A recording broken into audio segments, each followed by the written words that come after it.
یاره عباس خان ټول کارونه مې خراب شو په خدای چې یو مارکیټ مې چاله په کرې ورکړو هغې نه ټول خلک ووتل فصل مې خراب شو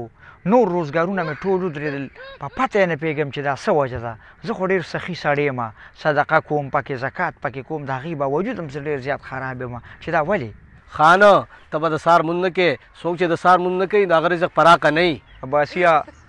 څه زما روزګار خراب دی او څه مې ته مازغه خراب دی داړه مې و چې یو شنه لښته راماته کړم او درته ونیسمه دا ته په سترګو ړوند دي دا سار مانځه کې زه تا ونه لیدم څه وایي رښتیا خان ته خو سار مانځه کې وي خو زما په غاښ درد و ما ته څه ښکارېدل نه نو ولې ستا نظر په غاښ لګي که په سترګو په غاښ سره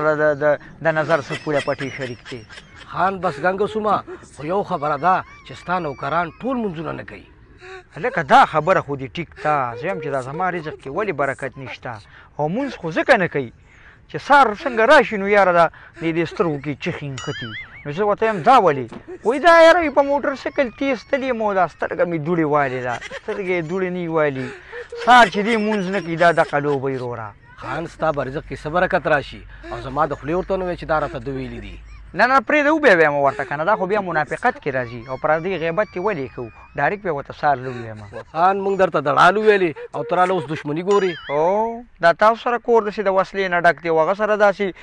تمانچې او ټوپکې دي چې دښمني یې لګورم د خدای مسلمان هغه هم د چاکو وس نه لري او تیم نه لري د څه دښمني به وکړې خو کم از کم د ښځو جنګ به وکړې بس کوې خان جنګ د سپو کار دی او مم جنګوه نه نه نه م جنګوم بچې دا خو هسې ګپ لګومه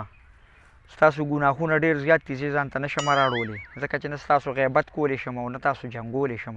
ځان خو د باندې نه شم ګناهګارولی خو زه ورته یو رینګ کوم یاره سبا به ورپسې سهار وختي رینګ وکړم د مانځه په ټیم کې راپاسوم او چې مونځ یې نه کړي نو زموږ حجرې ته به نه راځي اوس پېښ وي خان چې سهار کې وختي ورته رینګ کړې نو ټول به راپاسي او ټول کارونه به دې برکتناک وي ښه ټیک ته عباسیه زه ته کار ولټوه سبا به انشاءالله ورته زه رینګ کوم خامخا به یې مانځه له راپاسوم ماشاءالله ما خو مونځ وکړو ورګه دا نوکران ټول میلاومه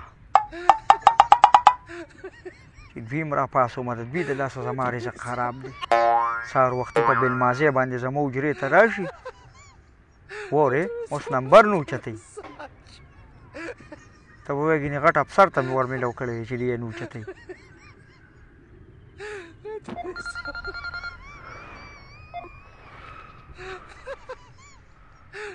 الو السلام علیکم نوکره پاسه مونځ وکړه او د مونځ نه بعد بیا زموږ حجرې ته راځه دلته به ما له کار له په بېلمازۍ نه راځي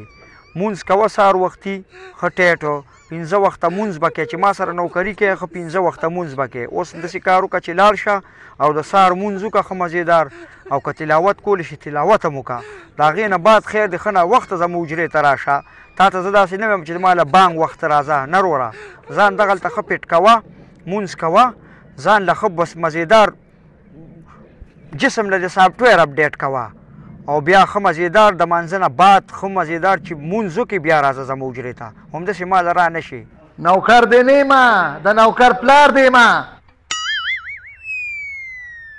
نو پاسه ته هم مونځ وکړه که نه ته سیندو خو نه ملګرو که دا ویډیو هم خوښه شوي نو دا مخکې شیر کړئ او یو لایک هم ورکړئ دا مخکې م رڼا شه